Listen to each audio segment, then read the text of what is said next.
We have calls every single day, people trying to clarify what's required, and even people are still turning up for the tests without the centrally mounted handbrake. Some European cars come with the brake that's operated by your foot. It would be wise to spend some time to get to know your vehicle before you go for the assessment. So just be curious, just look around and see what's what, and obviously more questions you ask and more things you try with it before you go for assessment, the easier it's going to be for you to understand it even under pressure when there's someone expecting you to do something. So just try everything, get to know your vehicle really well, and it's going to make your life a lot easier. There's been cases where people would reach for the ignition switch from the outside of the vehicle and crank it over, in which case if it's a manual transmission it might launch forward uncontrollably. So you've got to understand that in this event they would have to discontinue the test without even starting it. So it's pretty costly exercise. So it is really necessary to understand when you're going with your car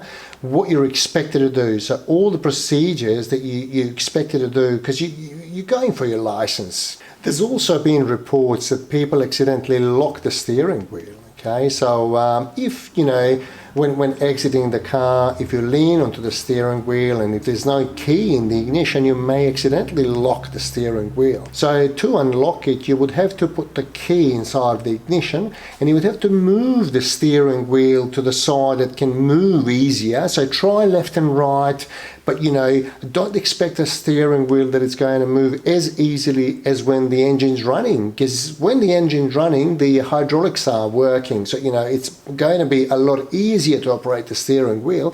So by putting the key inside of the ignition and then try to move whichever way it goes easier, to the left or right, you've got to force the steering to whichever side it can go easier, and then start to turn the ignition on, and then you're going to unlock the steering wheel. So this is really important. It doesn't happen very often, but it does. There's been reports that people accidentally lock the steering wheel before they leave the car, and once they show up with the assessor for the test, the assessor won't give you any tips. Okay, so they will give you a couple of minutes to try and work it out, but it is, if it's never happened to you, you're probably not going to work it out. We even heard of a story when there was a person who didn't know how to unlock the steering wheel, rang the RSC roadside assistance to fix it for him, and luckily it didn't cost him anything, but obviously that's something that every driver should know. Okay, so it is extremely important that you know the procedures when you're taking your private vehicle for the driving assessment.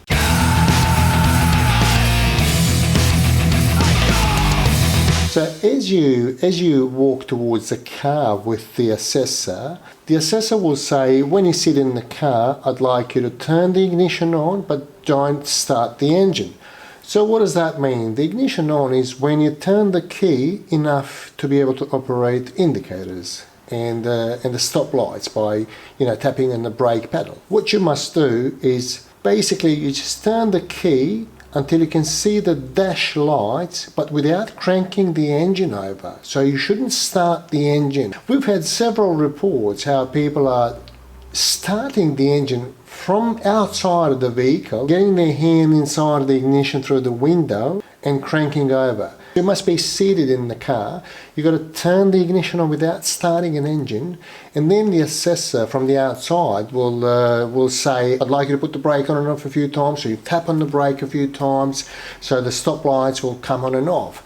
And then they will ask you to turn the indicators left and right. So indicate left and indicate right, and walk around the car and see if all the indicators are working in order to proceed with the assessment. Also, they will check your tyres. Your tyres must be roadworthy. Every part of every tyre that touches the road must have at least 1.5 millimeters depth in the thread in order for your tyres to satisfy the criteria. Otherwise, they're not going to accept your vehicle as roadworthy for your driving assessment. So be aware and be familiar with the procedure. If there's any visible defect on your car, it may not be accepted. So you've got to understand that you may need to use your wipers, okay? So if it's raining, and if it didn't rain at the start of your test, you might want to use them in the middle of your test, so they're not going to prompt you to use wipers, because remember you're doing a driving assessment. So any driver should know if it's raining, you've got to be able to operate your wipers and your demisters. A lot of people fail to use the mister. In conclusion, your vehicle must be roadworthy.